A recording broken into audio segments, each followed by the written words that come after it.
Sallallahu ala Muhammad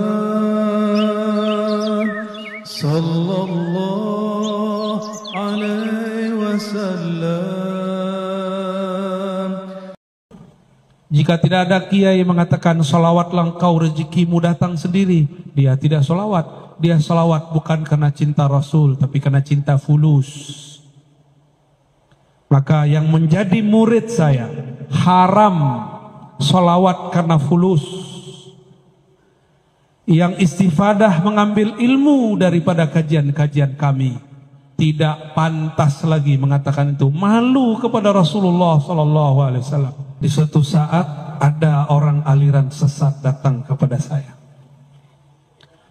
Dia mengaku imamnya adalah Imam Mahdi.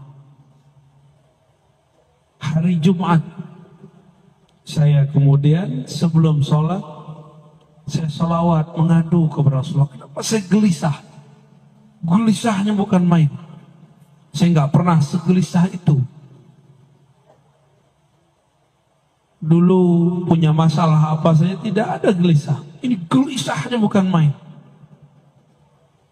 Sebelum Jumatan saya kemudian menyapa Rasulullah. Allahumma salli ala Sayyidina Muhammad.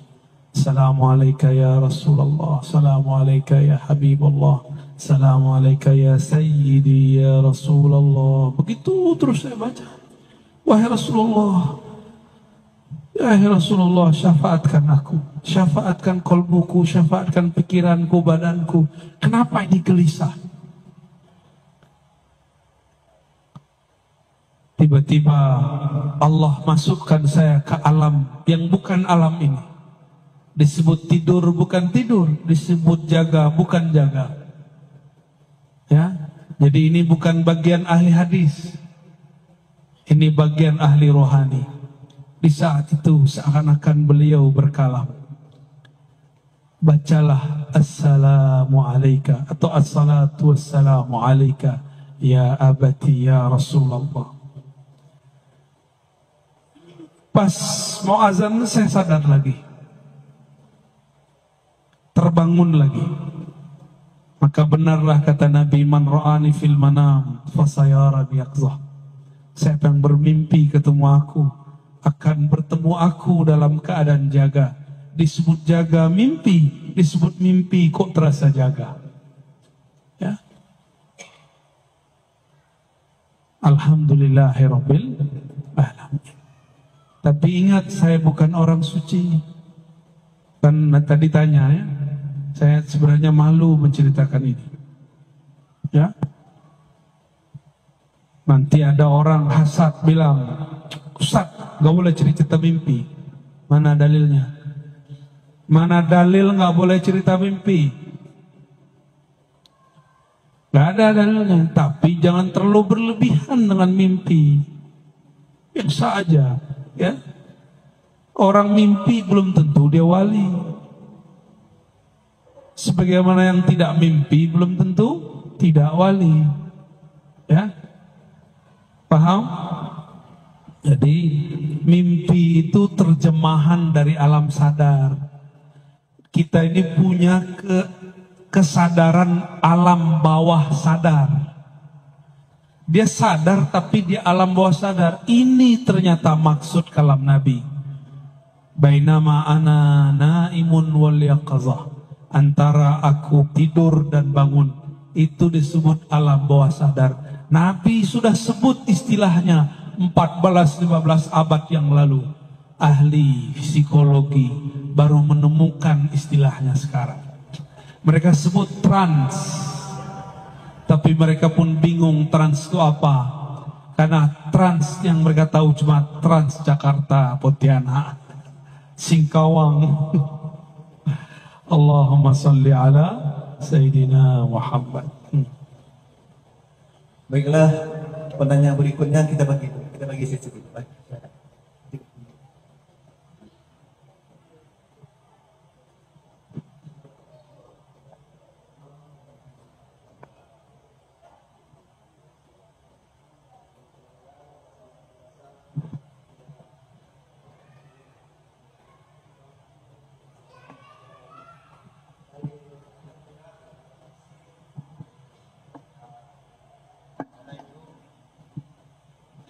selama ini mengganjal di dalam hati saya, Buya, yang mana tafsir Bismillahirrahmanirrahim, apakah itu dengan nama Allah atau dengan atas nama Allah, ya Buya?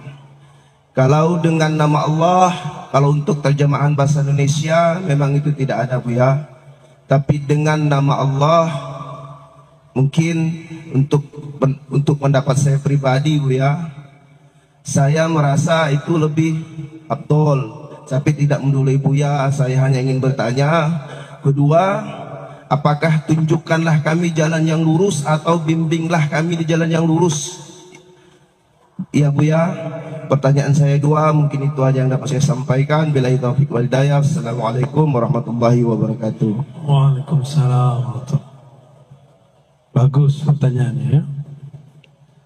Apa makna daripada Bismillahirrahmanirrahim? Apakah bi dengan nama atau atas nama? Ini teori dulu ya. Pakai ilmu nahu sorof. Jangan sarap ya. Nahu, ilmu nahu. Dalam ilmu gramatikal bahasa Arab ada yang disebut huruf jar atau huruf khafat. Huruf yang membuat kata setelahnya berbaris di bawah. Ismun masuk ba bismi. Masuk ba bismi. Huruf jar itu saling mewakili makna satu sama lain. Ini contoh. Sebelum masuk basmalah ada ba tapi bukan di bismillah, di ta'awuz. A'udzu billahi minasyaitonir rajim. A'udzu billah. Aku berlindung bi. Apa arti bi di situ? Kita terjemahin biasanya apa? Aku berlindung kepada Allah atau dengan Allah? Kepada. Maka bi bermakna ila atau ala. Maka huruf jar saling mewakili makna satu sama lain. Contoh. Apa tuh lafaz kalau kita baca sholawat? Bibak kata. Ada satu lafaznya? Ente ngantuk. Bi bakkah, bi diartikan fi. Bi dengan tapi diartikan fi. Wulidtu bi Makkah, aku dilahirkan bukan dengan Mekah tapi di Mekah. Sudah berapa arti ba? Sudah dua. Ya.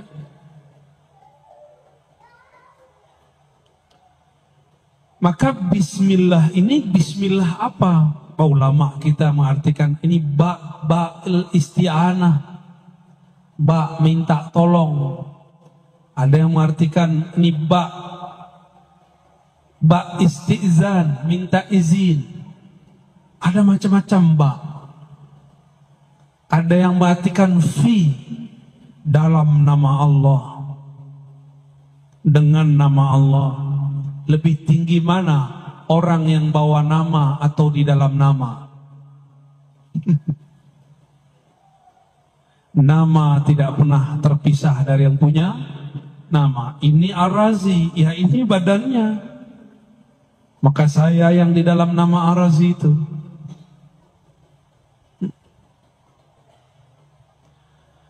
Namun kita ini bukan Allah.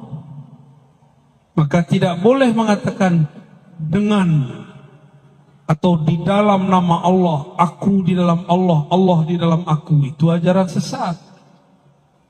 Berarti dia mengatakan dirinya bersatu dengan Allah. Itu pun tidak boleh. Akidah Ahlus Sunnah melarang itu. Itu akidah orang-orang sesat. Kita bertasawuf kaedahnya harus akidah Ahlus Sunnah wal Jamaah. Tidak boleh keluar. Satu jengkal pun tidak boleh keluar. Satu jari pun tidak boleh keluar. Keluar zindik. Keluar zindik. Maka rasakan saja apa makna yang tumbuh dari kata ba. Bismillah, dengan nama, atas nama, kepada nama, atau boleh dalam rahasia nama, boleh. Saya kalau bawa surat dari Pak Wakil Bupati, Wakil Wali Kota, atau Gubernur, atau Presiden, atau pimpinan, saya datang ke instansi, bawa stempel, diterima atau tidak? Pasti diterima. Kenapa? Ada stempelnya dengan atau atas nama pemimpin. Dulu guru-guru kita juga begitu. Jika ada santri datang kepada syekh, kalau bawa nama temannya pakai surat, saya bawa surat dari guru saya, dibuka. Walaupun ada antri 1000, pasti dia yang didahulukan. Ya, kalau bawa nama, itu baru bawa nama makhluk. Bapak Ibu saudara-saudaraku yang makan Allah, kalau kita masuk kantor harus pakai fingerprint, didaftarkan dulu nama, dan itu nama juga tuh, karena di ruas-ruas ini ada nama, didaftarkan dulu baru bisa masuk.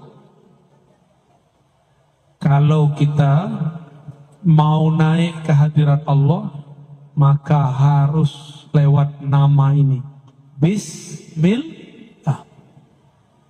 Di manakah nama Allah? Allah pancarkan pada qalbu baginda Rasulullah sallallahu alaihi wasallam. Maka orang-orang yang berselawat kepada Rasulullah, dia sebenarnya sedang masuk ke dalam rahasia nama.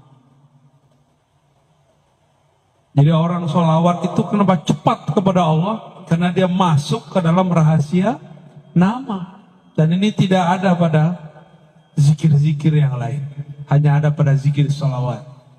Itulah rahasianya yang kita sebut malam tadi di Sambas ya.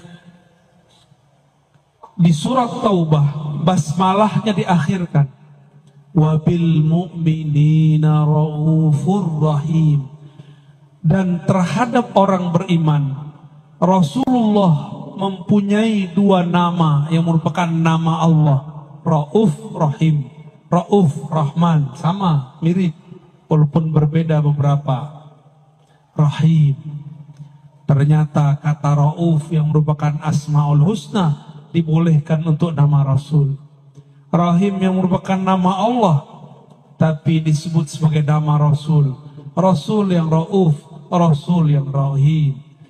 Maka Allah menyayangi makhluk lewat Rasulullah. Maka siapa yang berselawat kepada Rasulullah, dia telah masuk ke dalam rahasia nama-nama Allah.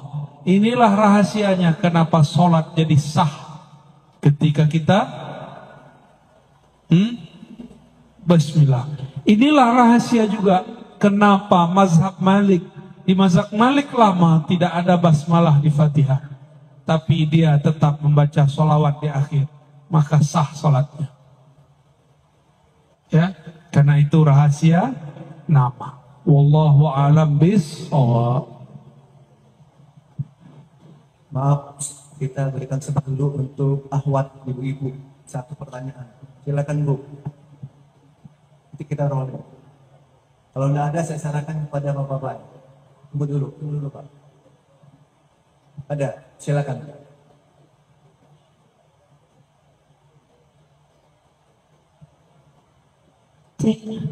Afwan Ustadz, saya ingin bertanya, apakah jika kita beramal tanpa mengharapkan apapun dari orang lain sudah termasuk beramal ikhlas karena Allah Subhanahu wa taala?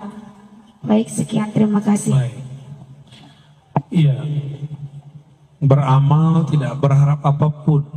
Ini bagian dari bab al-ikhlas. Tidak berharap ke orang, tapi masih berharap kepada Allah. Maka ikhlas pun bertahap. Ada ikhlas awam, ikhlas ummal, ikhlasnya pekerja. Kalau pekerja bertambah lembur, bertambah tunjangan, semangat. Ya, tapi saya beberapa hari ini selalu ditemani oleh orang-orang yang tidak digaji. Mereka pengen khidmah. Mereka tidak cari lemburan di dunia. Mereka ini lembur-lembur akhirat. Ingin dapat bonus di sisi Allah. Apa bonusnya? Ridha Allah. Kalau surga terlalu biasa diminta. Tapi kalau minta ridha Allah, yang punya surga pun kita dapat temui. Maka ikhlas pertama, ikhlas minta pahala. Beramal karena ingin dapat pahala. Kalau tidak ada pahala, dia tidak beramal. Kalau tidak ada ustadz mengatakan 1 sedekah dilipat ganda jadi 10. Kalau ustadz tidak bilang begitu, dia tidak beramal. Jika tidak ada ustadz mengatakan sholat duha memudahkan rezeki, maka dia tidak sholat duha. Jika tidak ada kiai mengatakan sholawatlah engkau rezekimu datang sendiri, dia tidak sholawat. Dia sholawat bukan karena cinta Rasul, tapi karena cinta fulus. Maka yang menjadi murid saya haram sholawat karena fulus. Yang istifadah mengambil ilmu daripada kajian-kajian kami, tidak pantas lagi mengatakan itu. Malu kepada Rasulullah SAW. Kalau sholawat karena Rasulullah pantas disolawati. Jika zikir karena Allah pantas diingat, bukan karena pengen dapat pahala lagi. Belajar-belajar jadi ahli ma'rifat. Ahli ma'rifat beramal bukan karena pahala. Kita punya kawan, ada kenalan, beda. Kalau kenalan mendekat karena pengen sesuatu. Karena yang ini politisi, pejabat, dia mendekat supaya proposalnya diterima. Kalau lagi butuh, dia telepon, dia kunjungi, dia puji, dia traktir. Kalau lagi gak perlu, dia tinggalkan. Beda dengan kawan. Kawan sejati, teman sejati. Tidak mau ngasih proposal pun masih ngasih duit, masih neraktir. Ya, kita yang mana? Kawan matre atau kawan sejati? Umat matre atau umat sejati? Umat hamba matre atau hamba sejati? Hamba sejati yang menghambakan dirinya kepada Allah karena emang dirinya hina, Allah maha mulia. Ya, jadi mulai detik ini, pagi ini, jangan lagi amalkan amal-amalan. Kalau mau beli rumah, sholawat sekian. Bukan begitu cara memahaminya. Boleh amal begini, tapi dengan niat yang diganti. Ya Allah, jika tidak punya rumah membuat aku lupa kepada Engkau, maka ya Allah, berikanlah aku rumah berkah sholawat kepada Rasulullah. Boleh. Ya, sehingga jika aku punya rumah, ya Allah, aku tambah banyak bersalawat kepada Rasulullah. Itu Allah kabulkan langsung tuh kalau antum benar. Karena Allah pencemburu. Allah pencemburu. Allah tidak mau terbersit di kalbu kekasihnya sesuatu yang mengganggunya. Ya Allah, jika ini menggangguku, wujudkanlah dia dan jangan jadikan dia penghalang antara aku dan engkau. Allah wujudkan dalam waktu yang dia mau dan tentukan, bukan di waktu yang kita mau dan tentukan. Fi waqtil ladzi yurid, la fi waqtil ladzi turid. Maka ikhlas tertinggi ikhlas al-arifin, ikhlas orang-orang yang arif, yang kenal Allah, yang dia selawat karena dia mengenal Rasulullah dan ingin menjadi umat sejatinya Rasulullah. Kalau enggak jadi umat sejatinya fulus. Dan orang-orang yang berwirid karena pengen menarik rezeki, dia akan lelah setiap hari. Karena nunggu-nunggu, saya sudah zikir, kenapa tidak ada rezeki yang ketarik? Ya, yang paling lucu datang ke seorang ustadz plus dukun, uskun. Kata si ustadz, baca ini rezekimu lancar. Tapi ustadznya rezekinya mandek. Datang ke ahli zikir, ngasih sholawat supaya engkau punya mobil, dia nggak punya mobil. Main-main namanya itu ya. Itu membuat kita syak. Jangan. Sekarang salawat hanya untuk Rasulullah sallallahu alaihi, zikir hanya untuk ridha Allah subhanahu wa ta'ala. Jadi silakan saudariku dinaikkan ikhlasnya. Tadi ikhlasnya sudah bagus, tidak berharap ke makhluk, sekarang berharap kepada Khalik. Apa yang diharapkan bukan hal-hal yang fisik, tapi hal-hal yang bersifat rohani. Rohani intinya rahmatullah, kasih sayang Allah. Kalau sudah kasih, berapapun kita beri. Ya, Allahu a'lam bissawab. Oke, berikutnya dari tadi nunggu. Silakan. Satu pertanyaan aja Pak ya, biar bisa berbagi yang lain. Assalamualaikum warahmatullahi wabarakatuh. Saya mau nanya Buya, karena saya salah satu penggemar dari YouTube-nya Buya. Yang saya akan tanyakan, mohon diterangkan hubungan antara jasad, kolbu, fuad, dan sir. Itu aja Buya. Assalamualaikum warahmatullahi wabarakatuh. Assalamualaikum warahmatullahi wabarakatuh. Jasad ini perangkat, yang mengendalikan adalah raja. Rajanya kolbu. Si raja ini di dalam struktur dia memerintah, ada lagi rajanya. Ada raja di atas raja. Itulah fuad. Si fuad inilah yang menggerakkan, memutuskan. Kamu begini, kamu begitu. Kolbu itu berubah-ubah. Sumyal kolbu litaqallubi. Disebut kolbu karena dia berubah-ubah. Tapi kalau sudah menjadi fuad, dia punya pendirian. Dia punya pendirian, ya. Dia punya yang disebut dalam bahasa Arab mauquf atau mauqif, tempat dia berpendirian. Wala taqafu ma laysa laka bihi ilm. Jangan engkau berwukuf, berpendirian terhadap yang engkau tidak punya ilmunya.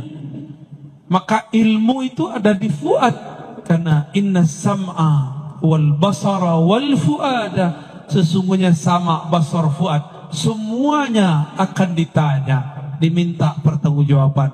Mas'ula, ditanya oleh Allah subhanahu wa ta'ala. Jadi fuad ini yang membuat keputusan di dalam qalbu. Tapi si fuad bisa memutuskan karena ada otaknya. Otaknya fuad, otak dari otaknya kolbu disebut lub. Lub itu inti. Berarti apa? Inti. Maka orang-orang yang mempunyai spirit ini disebut ulul albab. Dan ini lebih tinggi dari profesor, lebih tinggi dari filsuf. Dia berbicara jauh ke depan. Maka mereka bisa memprediksi kalam-kalamnya karena dia berbicara dengan lub, kata-katanya berlaku sampai beberapa abad ke depan. Seperti imam-imam mazhab yang 4, mereka berfatwa sesuatu yang baru cocok untuk zaman ini. Contoh, Imam Abu Hanifah mengatakan zakat fitrah boleh dengan yang senilai dengan beras atau gandum, makanan pokok. Coba saya tanya Bapak Ibu nih, dikasih beras dan kasih fulus, pilih mana? Jujur, dikasih beras apa fulus? Matre semua ya. Ibu-ibu dikasih beras, dikasih duit, pilih mana? Hah? Enggak, ibu-ibu jawabnya lain. Yang ngasih beras aja lah. Suami maksudnya. Itu kalam dikalamkan abad kedua. Tahun 130 beliau berfatwa begitu. Tahun 150 dibid'ahkan orang. Tapi di tahun 2000 hampir semua kiai ulama membolehkan bayar zakat fitrah dengan duit. Bahkan yang senilai dengan duit. Pakai pencet-pencet. Apa tuh namanya? Dijikir digital. Bid'ah bener tuh. Ya, itu yang ngomong Imam Abu Hanifah. Abad kedua dia berbicara, 12 abad setelahnya baru terang benderang. Dia berbicara dengan lubnya. Lain dengan Imam Syafi'i. Imam Syafi'i berbicara dengan ruhnya. Kata beliau, wajib baca Fatihah dalam sholat. Mau imam mau makmum. Karena munajat kepada Allah tidak dapat diwakilkan. Jadi Allah kasih anugerah lub kepada Abu Hanifah, agunah ruh kepada Imam Syafi'i, ma'rifatul ruh. Semuanya dapat ilmu ini, tapi yang mereka sampaikan ini beda-beda ilmu. Udah. Gitu ya. Terjawab? Alhamdulillah. Alhamdulillah. Oke. Pak Ustaz dari tadi nih. Silakan.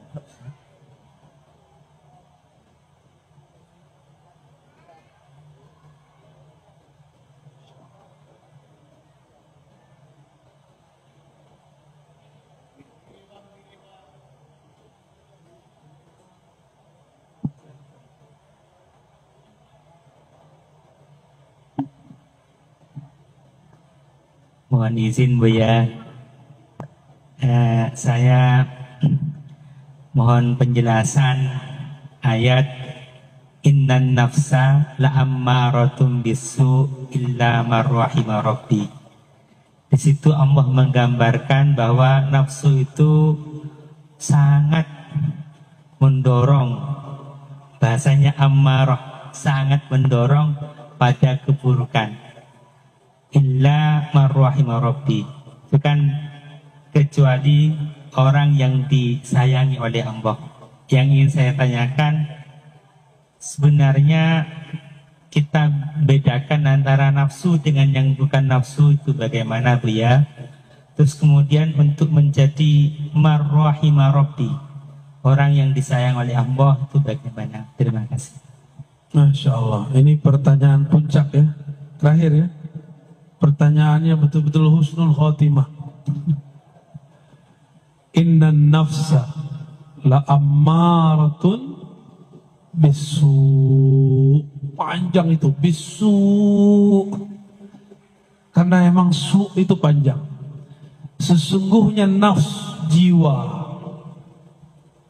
diri, punya diri. Diri ini yang zahir. Lah, pakai la di situ sungguh, bukan la tidak.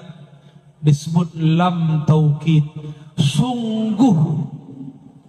Ammarah, bukan amarah. Ammarah berarti banyak memerintah, banyak mendorong, banyak mengajak kepada su. Tuh panjang kan?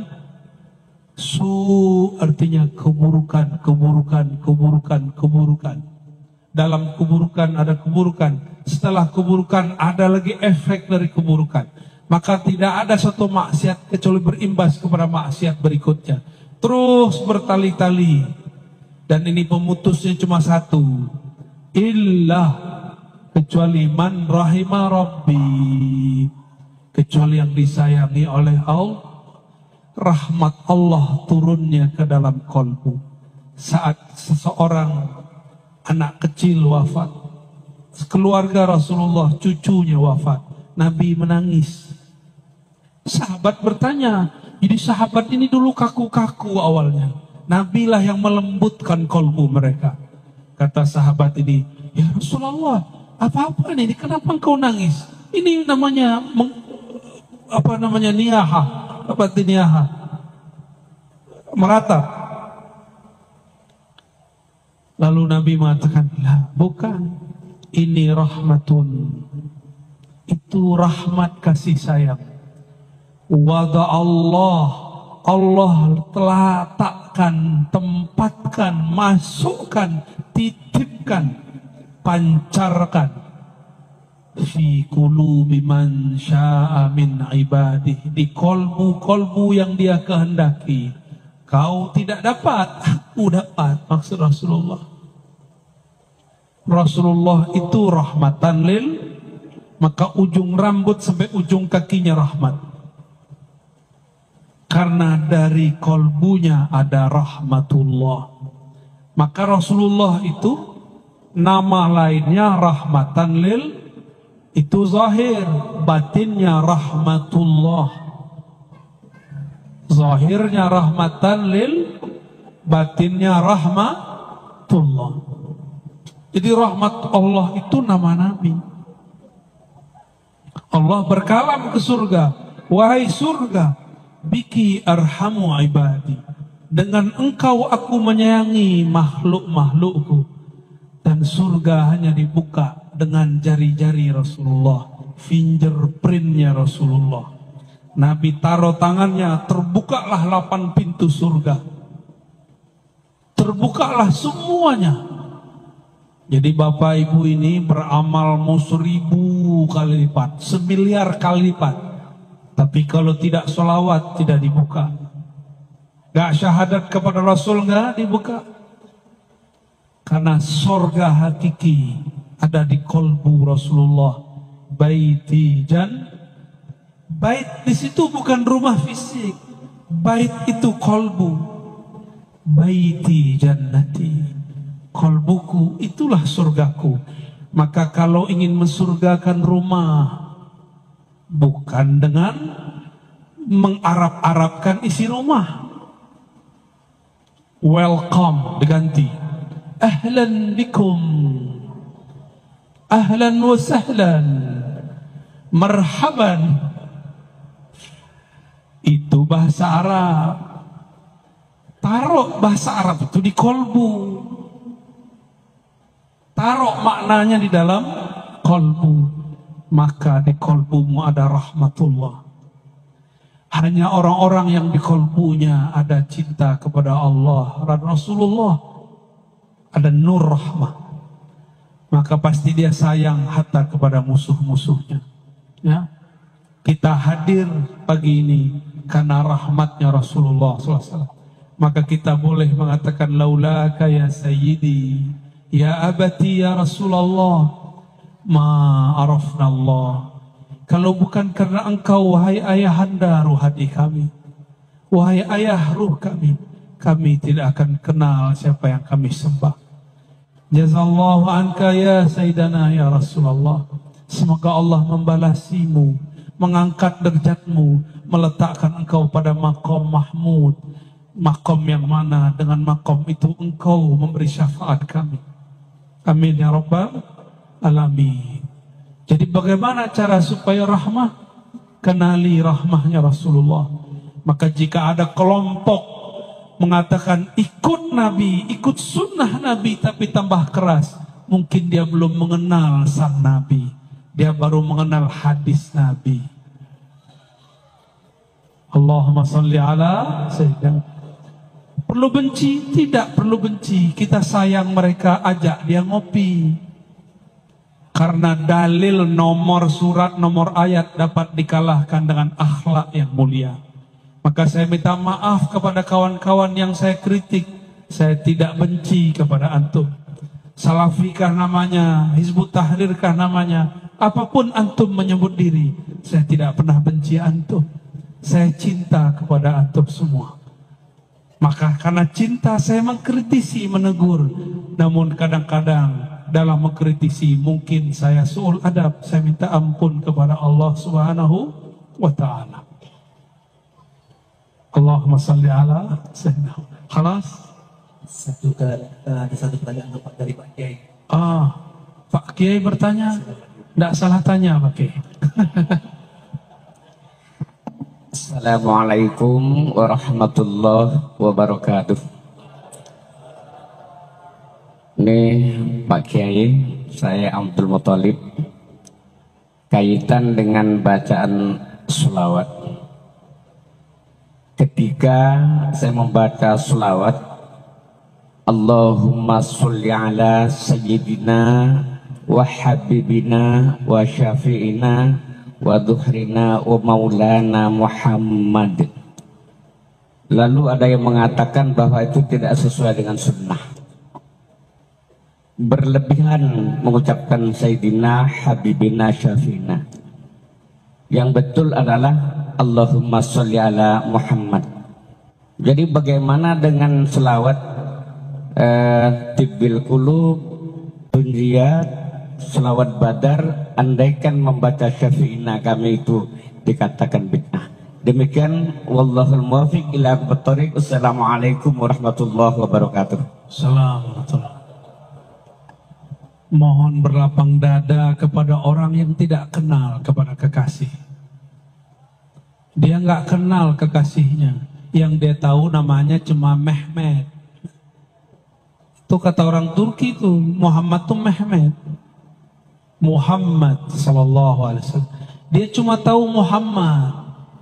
Dia tidak tahu kalau baginda Nabi punya nama Habibullah. Ya. Punya nama As-Sayyid. Beliau sendiri yang berkalam, ana sayyidu waladi Adam. Akulah sayyidnya anak manusia. Kamu anak manusia atau anak kera? Kalau engkau bersayyid kepada Rasulullah, katakan sayyidi, sayyidina, sayyidi, sayyidku, tuanku, sayyidina, tuan kami. Giliran Syekh Ibnu Taimiyah disebut Syekhul Islam, Al-Mujtahid Al-Mutlaq. Kenapa Nabi Muhammad tidak boleh dikasih gelar Syekhi wa Maulai? Kenapa tidak boleh? Sayyidina Umar datang kepada Sayyidina Bilal. Apa kata beliau? Marhaban bi maulana wa maula maulana. Hadis sahih. Silakan cari sendiri. Mungkin mereka belum kenal riwayat ini. Ini orang-orang terdekat Rasulullah. Adakah iman kita yang lebih tinggi dari Abu Bakar As-Siddiq radhiyallahu ta'ala anhu? Ada yang lebih tinggi dari Sayyidina Bilal, Sayyidina Abu Bakar, Sayyidina Bilal, Sayyidina Umar. Sayyidina Umar ketemu Sayyidina Bilal yang hitam legam. Kalau berbicara cuma giginya yang terlihat. Maka dicandai oleh sahabat Abu Darda. Ya Aswad, oi keling, oi tam. Bilal tidak terima. Saya hitam, tapi jangan panggil saya hitam. Ngadu kepada Rasulullah karena beliau ayahanda ruhani mereka. Rasulullah sidang Abu Darda. Fika syai'un minal jahiliyah. Di dalam dirimu masih ada jahiliyah. Padahal beliau seorang sahabat. Apalagi kita. Maka orang-orang yang ngejek, suka ngejek-ngejek. Ustadz kita diejek sama dia. Disebut sesat, ahli bid'ah, zindik. Ya. Saya nggak tersinggung, Pak. Saya cuma sedih melihat enteng aku ikut Rasul, tapi jauh dari akhlak Rasulullah SAW. Inna fikum syai'an bal asya' minal jahiliyah. Di dalam diri kalian masih banyak jahiliyah. Ciri-ciri suka merendahkan orang, suka mengata-ngatai, melabeli orang dengan kata-kata sesat, kata-kata zindik. Apalagi ada yang tahu gelar saya di sana, di alam YouTube? Subhat. Waduh, wajah hantum dan aneh. Lebih subhat wajah aneh emang. Subhat. Apalagi? Khurafat, dongeng, ya. Saya nggak tersinggung, Pak. Saya cuma malu, orang kok ngaku ikut sunnah Nabi, manhaj Rasul, manhaj salaf, tapi kok akhlaknya jauh dari salafus saleh. Nggak ada salaf begitu. Salafnya salaf sahabat Nabi. Ketika ada seorang sahabat cuma mengolok-olok, belum menghina, ini menghina. Sahabat cuma mengolok-olok. Datanglah Sayyidina Umar. Sayyidina Umar mengatakan, Anta maulana, engkau tuan kami, sayyid kami. Wa maulana, dan tuan yang dimerdekakan oleh tuan kami. Dulu ternyata Bilal itu budak, dimerdekakan oleh Abu Bakar As-Siddiq. Abu Bakar dipanggil oleh Sayyidina Umar maulana. Maka maulana ini bisa kepada Allah, bisa kepada Rasul, bisa kepada guru. Ya, gimana? Ada semua. Datang Sa'ad bin Mu'az, hadis Sahih Bukhari, hadis Sahih Al-Bukhari. Antum percaya Sahih Bukhari ya? Kalau aneh percaya tiap hari. Dulu kita 15 tahun bolak-balik. Sa'ad bin Mu'az ketika datang, dia ini seorang guru hakim qadhi di kampungnya dan sangat adil. Kata beliau, "Qumu li sayyidikum." Berdirilah kalian, sambutlah sayyid kalian. Nabi melihat anaknya, cucunya Al-Hasan Al-Husain alaihimassalam sedang bergelut asik bermain. Lucunya Sayyidina Al-Hasan, indahnya Sayyidina Al-Husain. Kata Nabi, huma syabab, huma sayyida syababil jannah. Mereka berdua ini sayyida, sayyid, pemuda-pemuda surga. Nanti di surga nggak ada orang seumuran antum, ada yang seumuran aneh. Nggak ada seumuran Pak Kiai. Adanya seumuran aneh Pak Kiai, 33 sampai 35. Ya, mohon maaf yang sudah agak tua ya. Seumuran Nabi Isa diangkat 33 tahun lebih kurang. Seumuran itu umur puncak orang mulai menapaki jalan spiritual rohani. Baru nanti kematangannya sampai di umur 40 secara fisik. Tapi Nabi Isa sudah 40 di umur 30-nya. Maka jangan tertipu oleh angka-angka. Angka itu cuma hitungan badan. Angka sejati adalah kedekatan engkau kepada Allah Subhanahu wa ta'ala.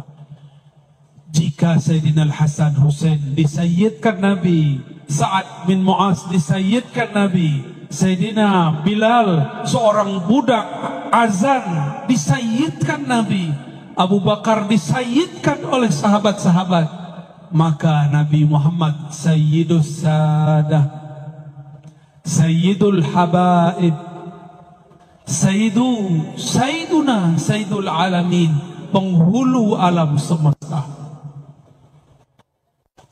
Dia kurang kenal, kita maklumi. Maka saya katakan Pak Kiai, wa'arid anil jahilin. Jangan layani orang-orang tidak mengerti. Itu seharusnya, bahasa kasarnya. Ini tafsir kekerasan. Wa'arid anil jahilin. Janganlah engkau melayani orang-orang yang jahil bodoh, jahil borokap. Saya ambil yang pertama ya, itu sisi kegelapan saya. Demikian Bapak Ibu yang melakukan Allah, semoga Allah meridhoi yang hadir. Semoga Allah menjadikan kita betul-betul hamba sejati. Semoga ruhaniah Rasulullah menerima kita sebagai anak-anak ruhaninya. Ala hadhihi wa likulli niyatin salihah. Salatu wassalamu alayka ya abati ya abana ya abal arwah ya sayyidana ya Rasulullah. Al-Fatihah. Rahman. Iyyaka na'budu wa iyyaka nasta'in. Siratal ladzina an'amta 'alaihim ghairil maghdubi 'alaihim waladdallin. Amin. Ini yang dapat saya sampaikan. Nggak kuat saya doa, Pak. Ya, mohon maaf nggak kuat doa ini. Kalau doa bisa tumbang-tumbang nanti ya. Nanti Bapak yang susah nanti yang ngurus saya. Mohon maaf jika ada salah dan kurangnya. Salam cinta dari saya semua. Assalamualaikum warahmatullahi wabarakatuh.